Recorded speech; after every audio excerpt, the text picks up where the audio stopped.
السلام عليكم ورحمة الله وبركاته.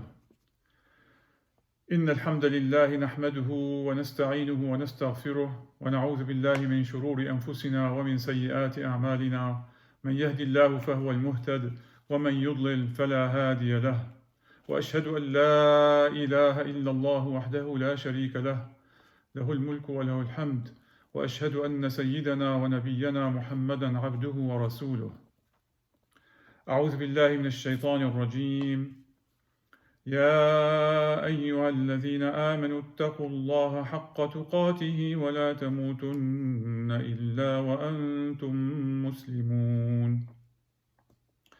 يا أيها الناس اتقوا ربكم الذي خلقكم من نفس واحدة وخلق منها زوجها وبث منهما رجالا كثيرا ونساء واتقوا الله الذي تساءلون به والأرحام إن الله كان عليكم رقيبا. يا أيها الذين آمنوا اتقوا الله وقولوا قولا سديدا يصلح لكم أعمالكم ويغفر لكم ذنوبكم ومن يطع الله ورسوله فقد فاز فوزا عظيما. صدق الله العظيم. Amma ba'd, brothers and sisters, today's khutbah is titled The Benefits of Ramadan Beyond, or the Benefits of Fasting Beyond Ramadan. So now that Ramadan is winding down, and hoping that it was full of blessings to you, and for your families, for your loved ones, and hopefully that we all rejuvenated ourselves and we reconnected with Allah in a stronger fashion. So how could that benefit us? Of course, when we declare Eid, that's a celebration, it's a graduation from this month of training. Ramadan really is like a hands-on training. It's like if you will, it's like a boot camp. Not just refraining from eating and drinking, and certainly not for socializing and only rituals, and not certainly for not watching TV either. Ramadan is, as the Prophet Muhammad ﷺ says on Abi Hurairah, ليس الصيام من الأكل والشرب إنما الصيام من اللغو والرفث فإن سابك أحد أو جهل عليك فقل إني صائم. So Ramadan is not just to refrain from eating and drinking, it is refraining from bad demeanor, from cursing. And if somebody antagonizes you, then say, Inni sa'im, I am fasting. So this is really training ourselves all through Ramadan to control our anger, to control our whims, our desires, to suppress our anger, to elevate our patience level, to enhance our tolerance with people, with our spouses, with co-workers, with neighbors, with everybody. So it is a training for a whole month. How could that benefit us? Of course, during Ramadan, we are gaining rewards for doing that. But then how could that be gaining us beyond Ramadan? Well, here's the good news. The scholars and scientists of behavioral psychology, in their research, they concluded that, or some of them anyway, they said that our behaviors are basically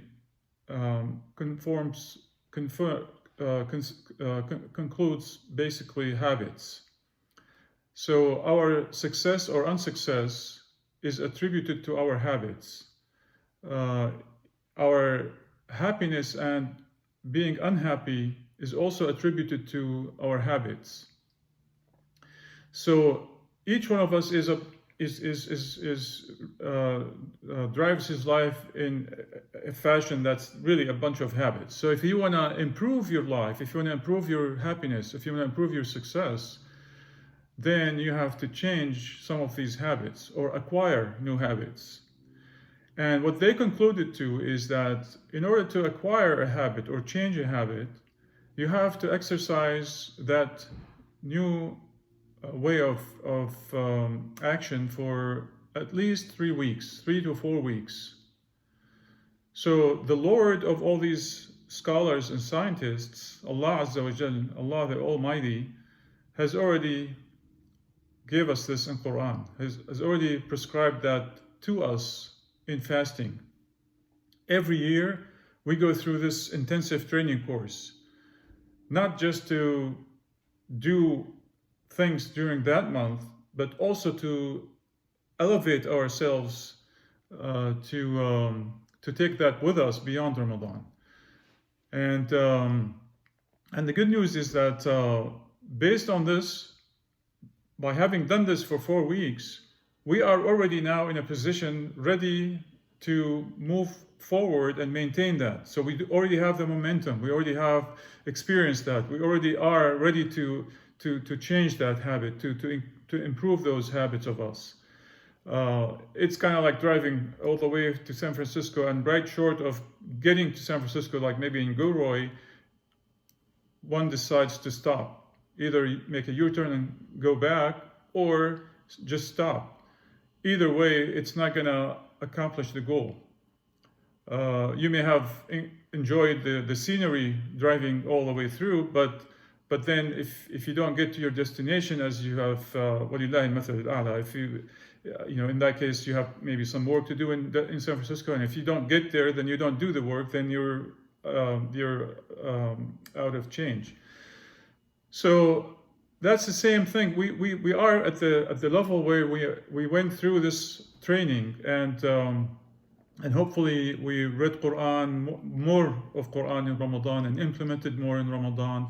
We did more prayers in Ramadan. We did more supplications, dua. We controlled ourselves, our anger, and so on and so forth, and improved ourselves. So now it's up to us to maintain that momentum. We are at a good position right now. And some of the things that we can use to help us is to fast here and there, to maintain our prayers, at least the obligatory prayers, the fara'id, because prayers are not just rituals, as you know. It's prayers are inna salata tanha anil fahsha'i wal munkar. It's it tells you to refrain from doing fahsha and munkar. So we have to keep that in mind as we do the prayer, that the prayer is reminding us to maintain that momentum and control ourselves and so on and so forth. And fasting is the same thing.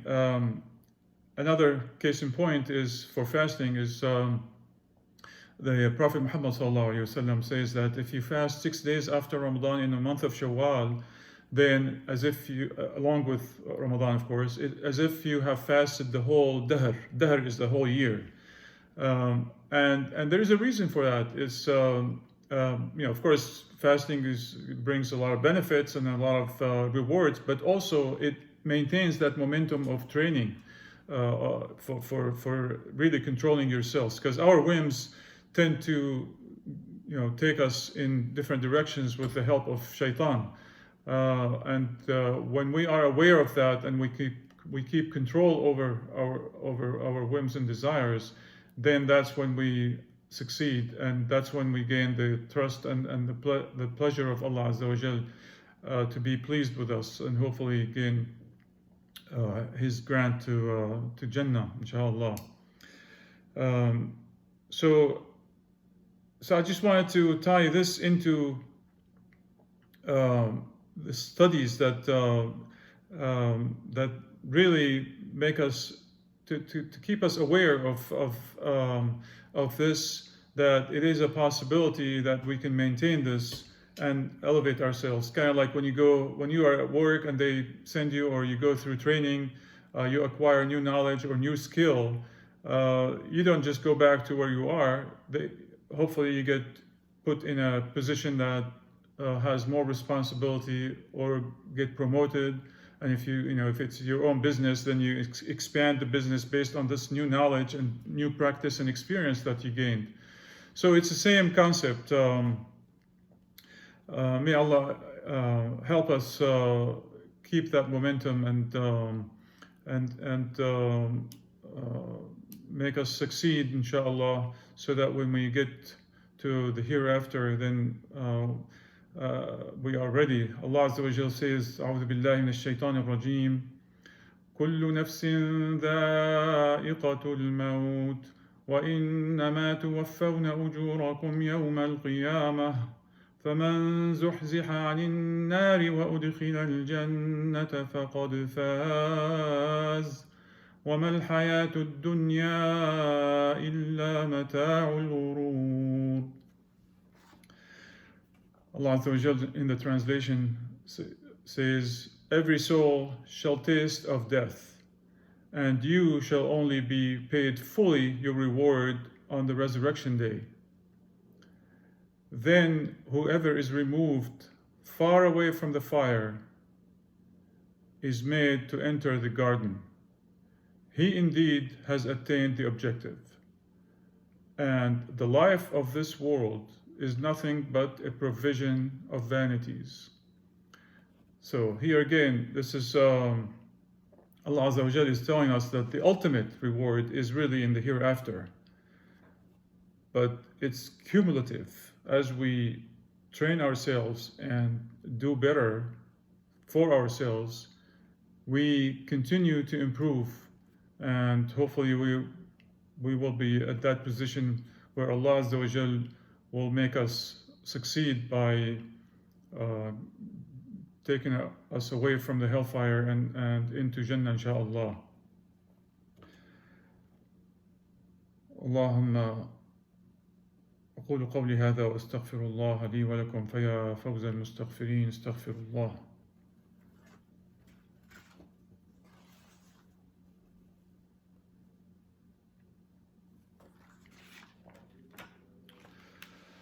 الحمد لله والصلاة والسلام على سيدنا محمد وعلى آله وصحبه وسلم. I summarize, brothers and sisters, we have gone through, and it's almost over, the training. The fasting of Ramadan is like training ourselves for a whole month, which is at the maximum level of the psychological way of how things work out in humans, as the scholars have discovered. So luckily we went through this whole period with a good control and improving our skills and our behaviors, our ability to control our behaviors, to improve towards helping people and being nicer with people and eliminating stress and anxieties amongst ourselves and amongst our communities and amongst our friends and family. So by maintaining this momentum, by maintaining this skills that we have just acquired, we will be, inshallah, improving our lives, improving our quality of our life, just like the Prophet Muhammad sallallahu alaihi wasallam, because he was always implementing and improving the skills and the teachings of Allah Azza wa Jal, which are basically what revealed in Quran. And hopefully, inshallah, we can follow the steps of Muhammad sallallahu alaihi wasallam and be spared of the hellfire. اللهم إني داع فأمنوا اللهم اغفر للمؤمنين والمؤمنات الأحياء منهم والأموات ربنا آتنا في الدنيا حسنة وفي الآخرة حسنة وقنا عذاب النار ربنا لا تزغ قلوبنا بعد إذ هديتنا وهب لنا من لدنك رحمة إنك أنت الوهاب. اللهم ربنا أوزعنا أن نشكر نعمتك التي أنعمت علينا وعلى والدينا وأن نعمل صالحا ترضاه. اللهم تقبل منا صلاتنا وصيامنا ودعاءنا وأعمالنا. اللهم تقبل منا إنك أنت السميع العليم، وتب علينا إنك أنت التواب الرحيم. اللهم إنا نسألك الجنة وما قرب إليها من قول وعمل. اللهم أعتق رقابنا من النار. اللهم اجعلنا من الذين أعتقت رقابهم من النار في هذا الشهر يا رب العالمين. اللهم أعنا على أن نستمر فيما عملناه في رمضان. اللهم أعنا على أن نتابع مسيرة التنمية لأنفسنا، وأن نكون من المهتدين، وأن نحسن من تصرفاتنا وأخلاقنا وخلقنا يا رب العالمين. اللهم بارك بنا وبارك علينا. اللهم اهدنا واهد بنا. اللهم اهدنا واهد أولادنا لما تحب وترضى. اللهم إنا نسألك التوفيق والإخلاص ودوام النعم وحسن الختام. اللهم يسر لنا أمورنا واختم بالصالحات أعمالنا. اللهم إنا نعوذ بك من الهم والحزن ومن العجز والكسل ومن الجبن والبخل ومن الفقر والكفر ومن غلبة الدين وقهر الرجال. وفقنا اللهم وأعنا. وآخر دعوانا أن الحمد لله رب العالمين. وصلي يا ربي وسلم على محمد وعلى آله وصحبه أجمعين. والسلام عليكم ورحمة الله وبركاته. وعيد مبارك إن شاء الله. Brothers and sisters, there will be a virtual takbirat before Salat al-Eid, starting at 8 o'clock on Sunday. The link is going to be sent in the newsletter, also on a separate email. So there will be takbirat between 8 o'clock and 8:20, and then there will be a break so that everybody performs prayer at their own in their own homes. And then Brother Dr. Abdeen will be giving the khutbah, inshallah, which is a joint effort amongst all three masajids, amongst all three masjids in Santa Clarita, has all collaborated on unifying the khutbah for Eid, and this will be delivered by Brother Abdeen, Jazakallah khair. Please keep us in your prayers and your dua. Wassalamu alaikum wa rahmatullahi wa barakatuh.